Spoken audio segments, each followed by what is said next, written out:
नमस्कार दोस्तों commerce awareness के आज के इस प्रोग्राम में आपका स्वागत है। और दोस्तों आज हमारे साथ कल्पना चांडक मैडम जुड़ी हुई है, जिन्होंने चार्टर्ड अकाउंटेंसी फाइनल में इस साल जो एग्जामिनेशन हुई है उसमें ऑल इंडिया 43 रैंक हासिल की है। और दोस्तों मैं आपको बताना चाहूंगा कि कल्पना जी ने सीए फाउंडेशन में भी 38 रैंक हासिल की थी और इनके 12th कॉमर्स में भी बहुत अच्छी परसेंटेज बनी थी और इन्होंने 95.4% मार्क्स अचीव किए थे। तो आज आपको चार्टर्ड अकाउंटेंसी कोर्स में के बारे में जानकारी देने के लिए कल्पना चांडक हमारे बीच मौजूद है। तो मैडम आपका इस प्रोग्राम में बहुत बहुत स्वागत है। Thank you so much sir. तो आपने बेटा ये 43 रैंक हासिल की है, तो मैं आपसे जानकारी लेना चाहूँगा कि आप सीए की किस तरह से तैयारी करते थे कि आपको मतलब ये 43 रैंक हासिल हुई, और इसके अलावा आपने इंटरमीडिएट में भी 38 रैंक हासिल की है, सॉरी सीए फाउंडेशन में। तो सर मेरा जो फाइनल का एग्ज़ाम था वो नवंबर 22 में था। तो मैंने ये प्लान कर रखा था कि मुझे अपनी क्लासेस टाइमली पहले फिनिश करनी है, तो मैंने मार्च तक अपनी पहले क्लासेस फिनिश की। उसके बाद में जब पढ़ाई का बारी आया तब मैंने 10 डेज़ का शेड्यूल बना रखा था, ताकि ऐसा नहीं हो कि मैं जब भी पढ़ाई कर रही हूँ तब सुबह उठ के ऐसा हो कि मुझे पता ही नहीं है क्या पढ़ना है, वो टाइम वेस्ट ना हो। इस चीज़ के लिए मैंने शेड्यूल्स बनाए थे 10 डेज़ के। और पढ़ाई के साथ-साथ में रिटन प्रैक्टिस भी बहुत ज़रूरी रहता है इस एग्ज़ाम में, क्योंकि पेपर्स जो होते हैं ना वो बहुत लेंथी आते हैं। तो अच्छा। काफ़ी बच्चों के ऐसे पेपर्स छूट जाते हैं। तो उस चीज़ को अवॉइड करने के लिए मैंने रिटन प्रैक्टिस पे पूरा फ़ोकस रखा था। मैंने revision test papers, mock test papers ये सब दिए थे, ताकि मेरा हैबिट पड़ जाए लिखने का।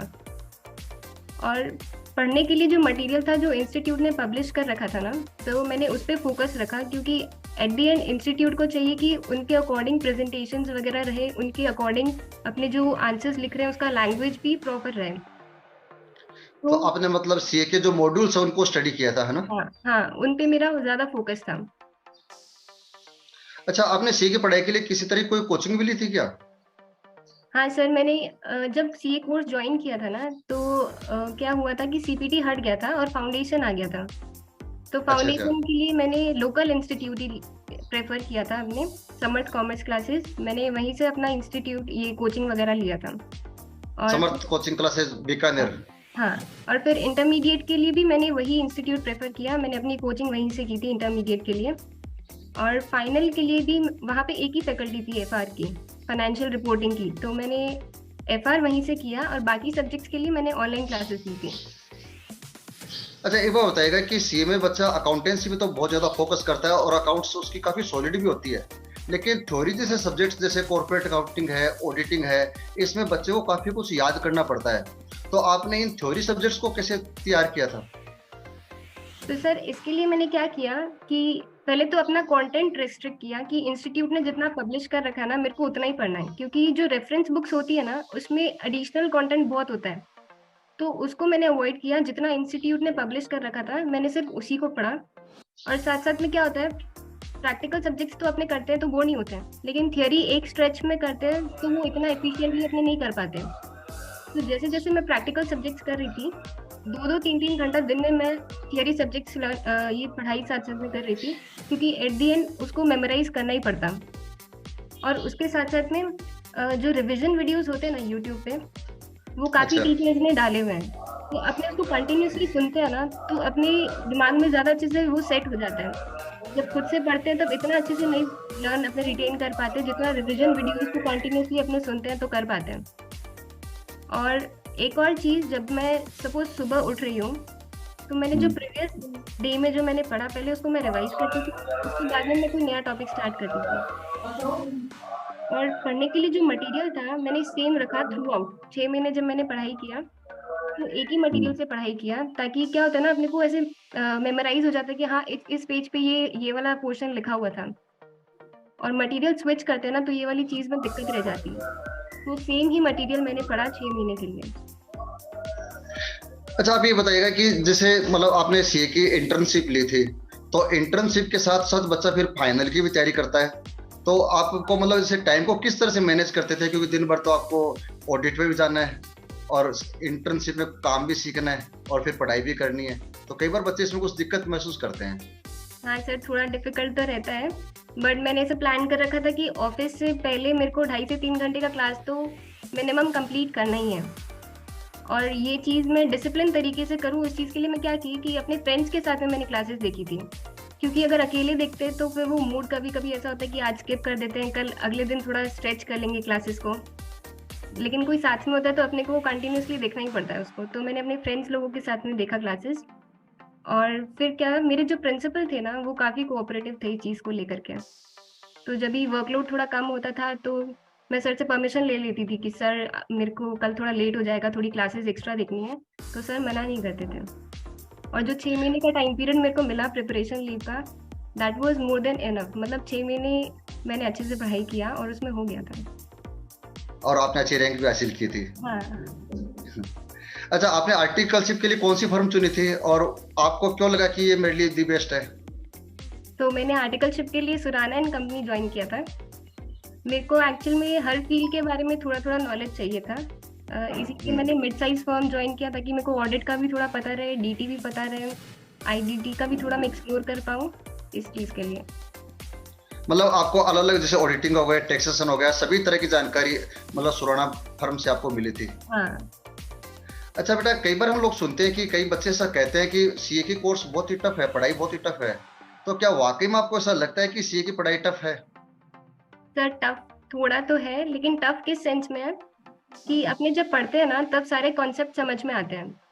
बट जब रिटेन करने की बारी आती है ना तो सीए का कोर्स इतना वास्ट है कि अपने उसको याद नहीं कर पाते।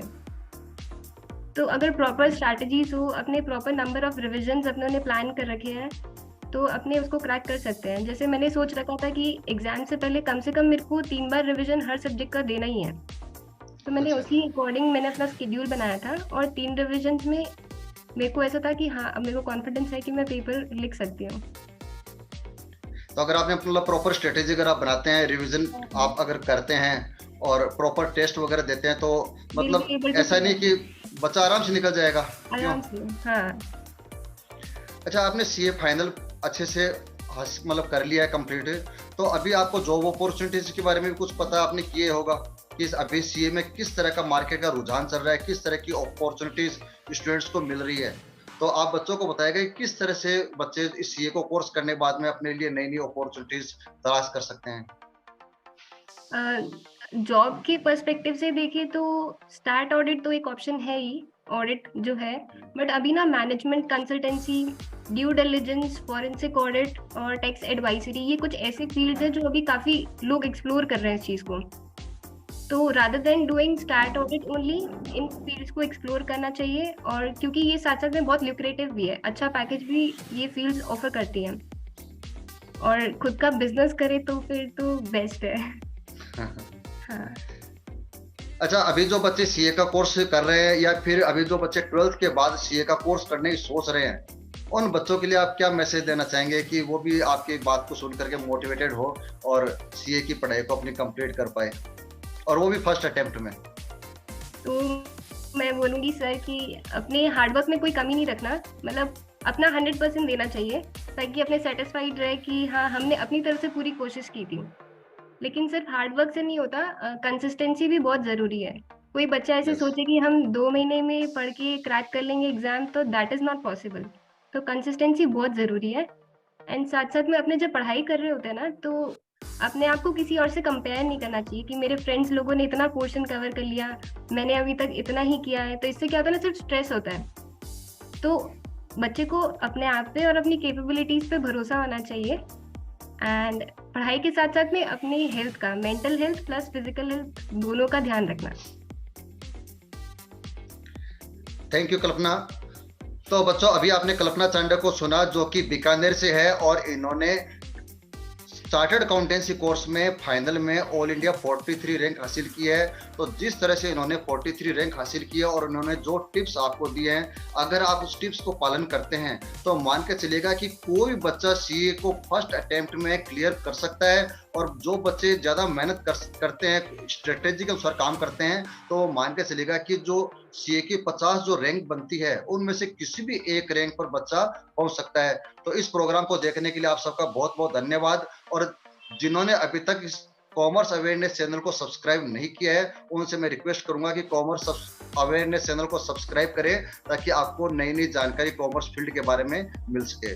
धन्यवाद। Thank you sir.